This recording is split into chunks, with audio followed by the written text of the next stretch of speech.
What happened to Crimson Dragon? Make sure you guys smash the crap out of that subscribe button. Happy month! Sorry, too much energy for this early in the morning. So, Crimson Dragon, I did not notice this until one of my friends was like, "Hey, Robbie, did you see Crimson Dragon hit $40?" And then my head turned like this, like as far as you can go, being outside of a typical horror movie out here. I was like, what do you mean Crimson Dragon hit $40? No, Crimson Dragon was, $30.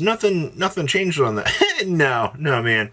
Evidently, secrets for both Duelist Nexus and the 25th anniversary tins have both hit $40. The Crimson Dragon from the freaking sneak peek out here has hit $50, which so crazy.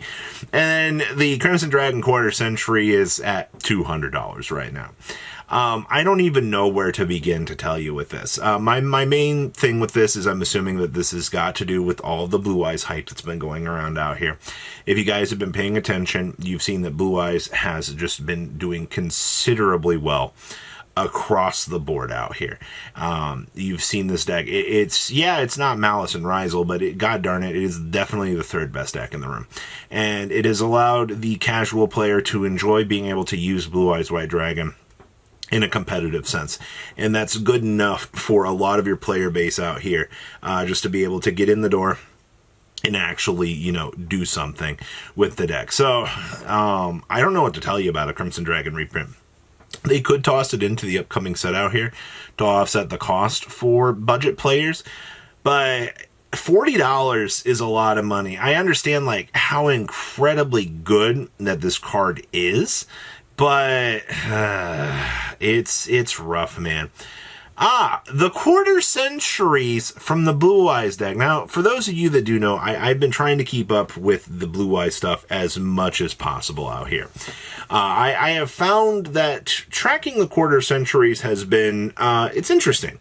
Because, Maiden had a price point formerly at, I think she was $160. She was the most expensive one out here. As of today, you've got sales at about 120. So you've lost 100. You haven't lost 100. You've lost $20 to $40 off of the top, which is not too crazy. The Blue Eyes Ultimate Spirit Dragon. Now, I've told you guys, I don't understand why the one of out here has been breaking the price point that it has, but the one of is actually, you had one listing at 95 and then you fire sell on up to 103.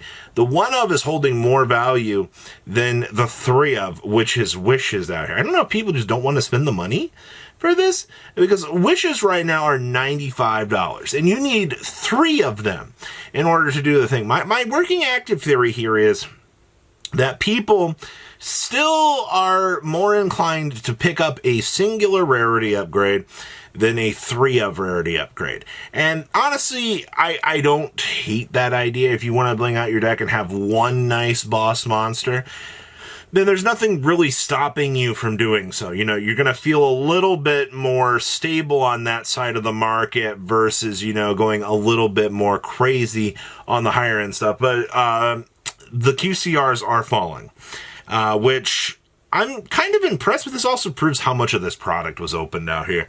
The Blue Eyes decks themselves have also not been going too crazy. I think you can, the way it looks, I believe you can get lucky right now and actually pick up the decks with no promos for $10, which, hey, that's not bad.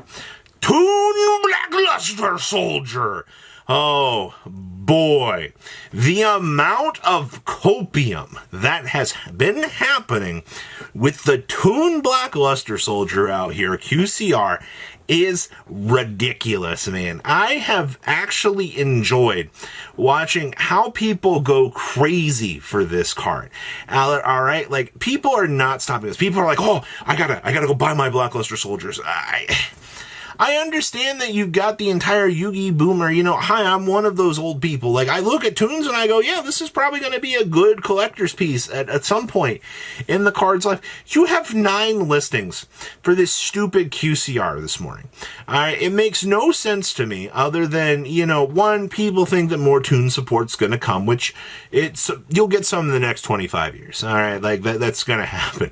They'll do something with Toons again in that time. But the big thing here, everybody, is quarter centuries are leaving soon. All right, and I feel like this is just one of those cards that, people are going to continue to kind of observe, and they're going to go, well, once QCR leaves, that's it, folks. And I mean, yeah, it truly is going to be it. You're sitting here in the middle of February 2025 looking at this card, and you're like, well, it's just going to take, actually, how many of these are currently on the market right now? Every listing is a one of. There are actually only 9 of these on the market. It takes one person with $200 to go, yeah, screw it. I'm going to buy every Toon Blockbuster Soldier on today's market, and then they're just at 0 listings. So I don't know what to tell you about Toon hype right now. I don't know what to tell you about long term with this. But I'm going to tell you that you better be paying attention, or something stupidly crazy is going to happen and you're not going to be too happy about it. It's just how it works. Paladin of Bonds and Unity. So I AFK'd Supreme Darkness. Like, I'm not going to lie to you. Like, I gave up. I stopped caring. The set just kind of lost my interest. And I was like, okay, well, how is Bonds actually doing out here? Because for those of you that don't know, this is the 1 tuner plus 1 or more non-tuner with an original attack of 2,500 attack and defense. So technically, you can, if you've got a Regenesis up, you could technically synchro off of a Regenesis plus a level 4 tuner monster to make this. And then the main thing we care about here is what on Synchro Summon, this card in your monster zone, your opponent cannot target a card effects and can't be destroyed by your opponent's card effects. So you're basically making a cool little towers. But then, like, if you have 25 or more cards in your graveyard, this gains 110 defense for each card in the graveyard. And if your opponent, or once per turn when a spell card is activated, and your opponent has 25 or more cards in the graveyard, you can negate that activation and you destroy that card. You're never achieving either of those effects. I'm just going to be honest with you. The main thing that I would ever want to play this in would be Regenesis as a haha funny. There's also like a funny Blue Eyes deck that I think I saw this pop up in a very long time ago. Which, no, because that means we had to play like, what was it? There's one of the Blue Eyes monsters. It's really awful. That has 25/25. Allows you to do it. But this thing right now is sitting at $84. I'm not, I get that it's a generic card. Technically. And we got all the Regenesis hype out here and all the excitement for that. But I'm not spending $85 on this, excited. But I just wanted to bring this up so that you guys had a little bit of an idea as to what is actually going on in, the weird department for some of this stuff. And then Primite cards. So if you guys remember Saturday, I made a video going, hey, Lordly Load shattered $95. Then we made a video Sunday where we had a couple people actually fire selling Lordly Loads at $80. It's now Monday morning out here. Lordly Loads actually dropped back down out here to about $85. So the fire selling actually did help out the market on this card.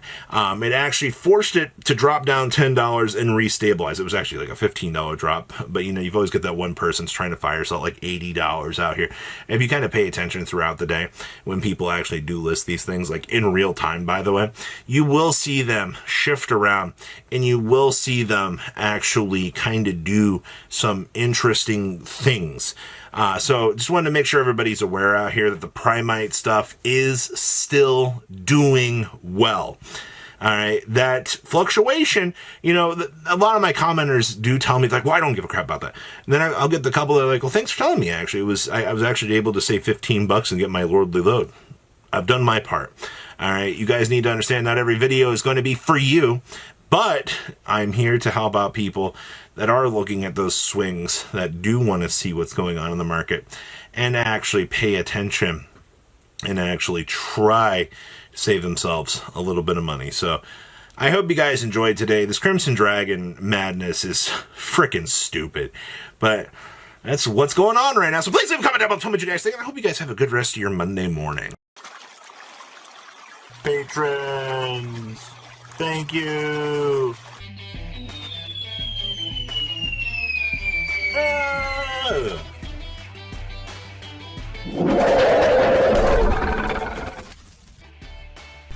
Thank you so much for watching. Check out these other videos.